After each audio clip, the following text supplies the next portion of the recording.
Salam tandan berduri. Halo Sobat Planter, selamat datang, dan salam jumpa kembali di channel ini. Kali ini, kita akan membahas tentang perkembangan kelapa sawit dan turunannya. Semoga pembahasannya bisa bermanfaat dan berguna bagi petani kelapa sawit di tanah air. Dan inilah informasinya.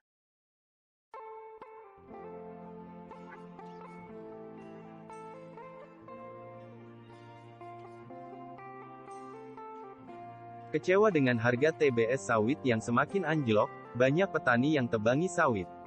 Kebijakan pemerintah pusat terkait ketersediaan dan harga minyak goreng, baik curah maupun kemasan, selalu berubah-ubah. Situasi ini berimbas buruk pada harga pembelian tandan buah segar, TBS produksi petani sawit swadaya. Secara perlahan-lahan, harga TBS petani sawit swadaya secara nasional, terus mengalami penurunan. Dari berkisar Rp3.000 menjadi minimal Rp1.200 per kilogram. Hal ini membuat petani sawit swadaya kecewa. Di Provinsi Lampung, situasi ini disikapi dengan cara yang simpel oleh petani sawit swadaya. Tanpa berpikir panjang, mereka menebang tanaman sawit dan mengganti dengan tanaman lain. Saya saja melakukan hal itu. Setengah dari perkebunan sawit saya tebang, saya ganti dengan tanaman tebu, pisang dan jagung, kata Abdullah Simanjuntak. Pria berusia 71 tahun ini adalah petani sawit swadaya, sekaligus Ketua DPW Asosiasi Petani Kelapa Sawit Indonesia, APKASindo.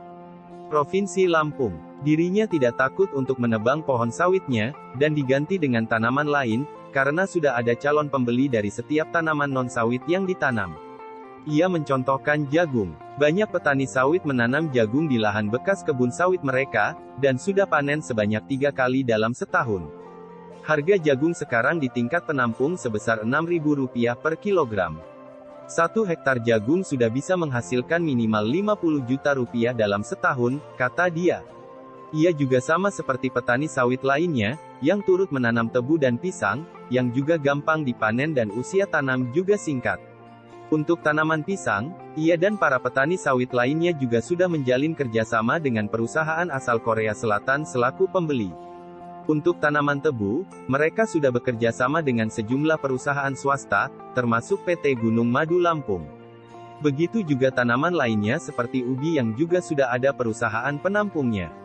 Abdullah Simanjuntak menegaskan, karakteristik pertanian dan perkebunan di Lampung berbeda bila dibandingkan dengan di Provinsi Riau atau Jambi. Kata dia, petani sawit di 2 provinsi itu sudah tak bisa kemana-mana lagi, selain ke sawit.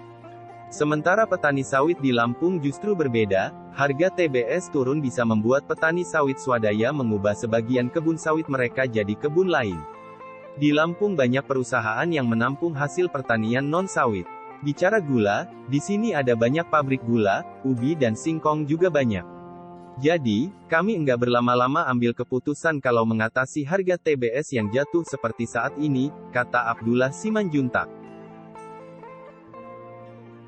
Demikianlah sedikit informasi yang bisa kami sampaikan, semoga bisa berguna, dan menambah wawasan bagi petani kelapa sawit di tanah air.